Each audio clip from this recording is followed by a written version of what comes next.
आप सभी का स्वागत हमारे YouTube चैनल पर। आज हम क्लास 7 का प्रश्नावली 3.2 को हल करेंगे। सवाल नंबर 1। प्रश्नावली 3.2 में जो हमें दिया गया है वो दिया गया है, गणित की एक परीक्षा में 15 विद्यार्थियों द्वारा 25 में से प्राप्त किए गए अंक हमें दिए गए हैं। ये कुछ 15 विद्यार्थी है और उनका कोई टेस्ट हुआ था जिसमें 25 में से नंबर आए, किसी के 19, किसी के 25, किसी के 23, 20, ऐसे करके 15 विद्यार्थियों के नंबर दिए गए हैं। अब हमें इन आंकड़ों का बहुलक और माध्यक ज्ञात करना है। प्रश्नावली 3.1 में आपने माध्यक ज्ञात किया था, परिसर ज्ञात किया था। अब 3.2 में बहुलक और माध्यक ज्ञात करना है। आइए समझते हैं कैसे होगा। देखिए, अगर हमें यहाँ पे दिया गया कि बहुलक ज्ञात कीजिए, तो बहुलक ज्ञात करना तो एकदम आसान है। कुछ नहीं करना, हमें देखना है कि जो संख्या सबसे ज़्यादा बार आ रही है वही बहुलक होती है। ठीक है, लेकिन अब इन्हें हम कैसे समझेंगे ये वो समझते हैं। क्योंकि आंकड़ों में हमारे संख्याएं आगे पीछे दे के रखी है, तो हमें कैसे पता चलेगा सबसे अधिक बार संख्या कौन सी आ रही है। आप ध्यान से देख सकते हैं पर मिस्टेक हो सकते हैं, तो हम क्या करते हैं, सबसे पहले इनको लिखते हैं आरोही क्रम में। और ये क्यों लिख रहे हैं हम आपको ये भी समझाते हैं। सबसे पहले आरोही क्रम में लिखना है, यानी कि इसमें आपको सबसे छोटी संख्या पहले आएगी, जो कि आपको अभी तक तो 5 है, तो 5 ही है सबसे छोटी। ठीक है, उसके बाद में 5 से जस्ट बड़ी संख्या 9, 5 के बाद 9 है, और अगर कोई रिपीट होता है नंबर तो वो भी हमें लिखना पड़ेगा। ठीक है, 5 और 9 के बाद हमें देखना है उसके बाद बड़ा नंबर कौन सा है। 10, 10 ही है। 10 से बड़ा नंबर यहाँ पे कौन सा है, 15, 12। तो 15 से छोटा 12 आ गया ना, तो पहले 12 आएगा। और 12 के बाद कौन सा आ रहा था, यहाँ पे 15 आ रहा था। 15 के बाद यहाँ भी 16 देखा था मैंने, ये रहा। ऐसे आप इनको आरोही क्रम में लिख देंगे। 16 के बाद कौन सा रहा, 19, 19 ही आ रहा है, 20 बाद में आएगा। 19 आ गया है, 19 एक ही दफ़ा है, एक ही बार आया है, फिर 20 आ गया। लेकिन एक चीज़, यहाँ पे 20 आप देखोगे तो एक बार, 2 बार, 3 बार, 4 बार आ रहा है। तो जितनी बार भी आ रहा है हमें उतनी बार लिखना पड़ेगा, 1 बार, 2 बार, 3 बार, 4 बार। 20 से बड़ी संख्या कौन सी आ रही है इसमें हमें देखना होगा। 20 से बड़ी 25, 23 है, 20 लिख चुके हम, 23।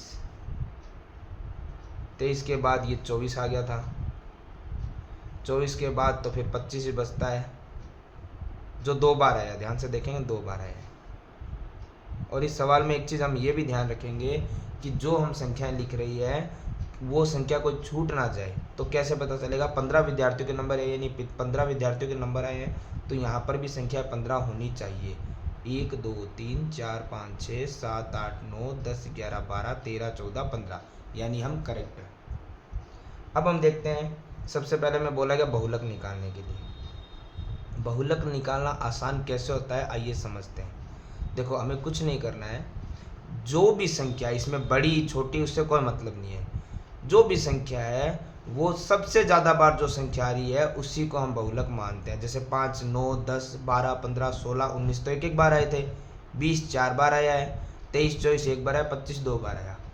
तो 20 और 25 है जो रिपीट हो रहे हैं। ठीक है, 25 2 बार आया और 20 4 बार आया, तो सबसे ज़्यादा कौन सी संख्या आ रही है, 20। तो सिंपल सा इसका बहुलक क्या हो जाएगा, 20। और माध्यक निकालना होगा, तो माध्यक निकालने के लिए हमें क्या करना है, सिंपल सा। देखो, माध्यक निकालने के लिए हमें एक चीज़ का ध्यान रखना होता है। सबसे पहले हम अंक देख, हमारी संख्याएं देखें कितनी है। देखो, अगर या तो संख्या जैसे 15 दे रखी है, यानी 15 संख्याएं तो विषम में है। यहाँ पे अगर 16, 18, 20 होती सम में होती, तो एक सिंपल सा मैं इसका आपको तरीका बता देता हूँ। अगर संख्याएं सम में आ जाए हमारी, ये हम काउंट करते हैं ना संख्याएं कितनी है, ये सम में आ जाए, इनको प्लस माइनस कुछ नहीं करना है। अगर सम में हो तो हम n/2 का फॉर्मूला लगाते हैं माध्यक में। n/2 क्या होता है, n यानी वो संख्याएं कितनी है। अगर सम होता तो ऑफकोर्स ये 16 होता या 18 होता या कुछ होता और उसमें 2 का भाग चला जाता। ठीक है, लेकिन अगर ये विषम है, जो कि हमारे पास विषम ही है 15 है, तो फॉर्मूला आता है n + 1/2, यानी n तो जो हमारी संख्या है वो उसमें एक बढ़ जाता है और 2 का भाग लगाते हैं, तो ये हो गया 15 और 1 16/2 और 2 का भाग मतलब 8। और 8 का मतलब क्या आया, यानी वो उतने नंबर वाली संख्या आरोही क्रम में लिखने के बाद। इसलिए हमें आरोही क्रम लिखना जरूरी होता है माध्यक के लिए। बहुलक के लिए तो कोई ज़रूरी नहीं था, माध्यक के लिए ज़रूरी था। तो विषम में हम क्या करेंगे, जितनी संख्या उसमें 1 जोड़ देंगे और 2 का भाग लगा देंगे। तो 15 में 1 जोड़ेंगे तो 16, 16 में 2 का भाग जाएगा 8 बार, यानी कि आरोही क्रम में 8वीं संख्या हमारा उत्तर होगा। 1 2 3 4 5 6 7 8, कितना आया 20। तो इसने हमें पूछा था क्या ये समान है, हाँ ये समान है। और सिंपल भाषा में आपको बताऊं तो बहुलक सबसे ज़्यादा रिपीट होने वाली संख्या होती है और माध्यक होता है इन सभी संख्याओं के बीच का अंक। देखा जाए तो देखो, आगे से 1 2 3 4 5 6 7 संख्याएं बाद संख्या आई थी, और पीछे से भी देख लो आप 1 2 3 4 5 6 7 संख्याओं के बीच वाली संख्या थी। यानी कि कहने का मतलब बीचों बीच वाला अंक या संख्या। आगे हमें सवाल नंबर 2 दिया गया है कि एक क्रिकेट मैच में खिलाड़ियों द्वारा बने रन हमें कुछ इस प्रकार दिए गए हैं। इन आंकड़ों के माध्य, बहुलक और माध्यक ज्ञात करना है। देखिए, सबसे पहले हमें माध्य ज्ञात करना है, फिर माध्यक और बहुलक। तो माध्य तो हमने 3.1 में जिस प्रकार से निकाला था उसी प्रकार से हमें ज्ञात करना है। यानी कि माध्य में कुछ भी नहीं करना, आपको क्या करना है, आंकड़ों का योग निकालना है, यानी उनको प्लस करना है। और बट्टे में होता है आंकड़ों की संख्या, यानी कि टोटल संख्या कितनी आ रही है आंकड़ों की, हमें ये इतना ही बताना होता है।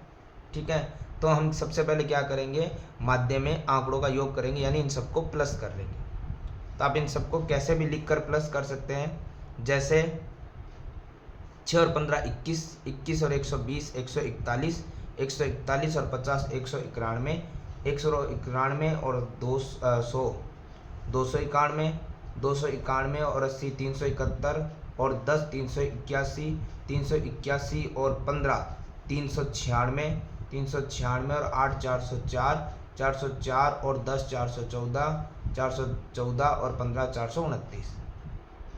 कहने का मतलब इन शॉर्ट इसको प्लस करना आप कैसे भी कर सकते हैं। और बट्टे में आंकड़ों की संख्या कितनी थी, 1 2 3 4 5 6 7 8 9 10 11 था। तो माध्य निकालने के लिए तो हमें आंकड़ों के योग में और आंकड़ों की संख्या का भाग लगाना पड़ेगा, यानी सिंपल सा इसमें भाग करना है। तो देखो 11 का पहाड़ा तो हमें आता है, 11 तिया 33, बचेगा 9, 9 और 9 99, 11 9 99, यानी माध्य कितना निकला है 39। अब हम इसमें निकालेंगे बहुलक और माध्यक। तो देखिए, जब भी हमें पता बहुलक या माध्यक निकालना है, वैसे तो बहुलक के लिए हमें आरोही क्रम में लिखने की आवश्यकता नहीं है, लेकिन बहुलक के लिए हमें माध्य इसमें आरोही क्रम में लिखने की आवश्यकता नहीं है, लेकिन माध्यक के लिए है तो हम लिख लेते हैं, ताकि उसमें क्या होगा, कोई संख्या रिपीट हो रही है तो वो देखना आसानी होगा। तो हम एक बार इसको किस में लिख लेते हैं, आरोही क्रम में। मैं फिर से कह रहा हूँ, बहुलक के लिए हमें आरोही क्रम की आवश्यकता नहीं होती है, लेकिन माध्यक के लिए होती है। बट हाँ, आरोही क्रम में लिखने से रिपीटेड नंबर आपको इजीली मिल जाते हैं, तो बहुलक इजीली मिल जाते हैं। तो आरोही क्रम के लिए हम क्या करते हैं, सबसे पहले देखते हैं कौन सी संख्या सबसे छोटी है। तो सबसे छोटी अभी तक तो 6 है और 6 ही है। 6 के बाद 15, 10, 8, 10 बाद में आएगा। 8 के बाद, और ये देखा नहीं रिपीट हुआ था क्या, 6 रिपीट नहीं हुआ, 8 रिपीट नहीं हुआ, रिपीट होगा तो रिपीट भी हमें लिखना पड़ेगा। फिर आ रहा है 8 के बाद 9 नहीं था, 10 आया था, और 10 2 बार आ रहा है, रिपीट हो रहा है तो रिपीट भी लिखना पड़ेगा। जैसे ये संख्या 1 2 3 4 5 6 7 8 9 10 11 है, तो 11 नंबर संख्या यहाँ पे आनी चाहिए। ठीक है, 10 के बाद हमारे पास कौन सा ऑप्शन था यहाँ पे, अभी तक 15 है, 15 है, 15 3 बार आया, 15 1 बार 2 बार 3 बार, 1 2 3 4 5 6 7 नंबर तो हो गए हैं। 15 के बाद 120 नहीं, 50, 50 एक ही बार था। 50 के बाद 80, 80 भी एक बार था। 80 के बाद 100, 100 भी एक बार, और 100 के बाद तो 120। टोटल 11 नंबर होने चाहिए थे। 1 2 3 4 5 6 7 8 9 10 11 हो गए हैं, तो कंप्लीट हो गया। अब हम क्या करते हैं, सबसे पहले निकाल देते हैं हमारा सेकंड नंबर जो क्वेश्चन था बहुलक। और बहुलक के लिए आपको जैसे मैंने बताया था, जो संख्या सबसे ज़्यादा बार रिपीट हो वही उसका आंसर है। तो देखो 6 8 तो रिपीट नहीं हुई, 10 हुई है रिपीट 2 बार, लेकिन 15 हो गई 3 बार, फिर 50 80 100 120 रिपीट हुए नहीं, तो रिपीट सिर्फ 10 और 15 हुए हैं। 10 और 15 में सबसे ज़्यादा रिपीट कौन सा हुआ है, 15। तो बहुलक क्या हो गया इसका, 15। और इसका क्वेश्चन नंबर फाइनल हमारा है माध्यक। देखिए माध्यक में मैंने अभी आपको बताया था कि हमारा अगर आंकड़ा सम्य है या विषम्य है, हमारा आंकड़ा इसमें भी विषम्य है, तो विषम्य होता है फॉर्मूला n+1/2। तो n वो अंक होते हैं जो कि 11 है, और उसमें 1 जुड़ेगा, भाग 2 का जाएगा, तो 11 और 1 12 में 2 का भाग जा रहा है 6 बार, यानी आरोही क्रम में लिखी गई संख्याओं में छठा अंक हमारा क्या रहेगा, माध्यक। तो 1 2 3 4 5 6 क्या आया है, 15। ये माध्यक नहीं है, ये अंक देखना है हमें, ये संख्या में देखनी है। और वैसे मैंने आपको बोला था बीच का होता है माध्यक। तो देखो एक आगे से छोड़ दिया, एक पीछे से छोड़ दिया, आगे से 2 हो गया, पीछे से 2 हो गया, आगे से 3, पीछे से 3, आगे से 4, पीछे से 4, आगे से 5, पीछे से 5, बचा क्या 15, वही बीच वाला माध्यक होता है। देखो नाम से पता चल रहा है माध्यक। हाँ, तो इसके बाद एक क्वेश्चन हमसे पूछा गया था कि क्या इन तीनों के जो आंसर है वो समान है या नहीं है। देखिए 2 के तो आंसर समान है, बहुलक और माध्यक है, लेकिन तीनों का आंसर समान नहीं है, क्योंकि माध्यक तो 39 था। तो हम लिख देंगे नहीं, तीनों के ये नहीं, तीनों समान नहीं है। 2 पूछता तो 2 समान थे। तो ये हमारा सवाल नंबर 2 भी होता है कंप्लीट।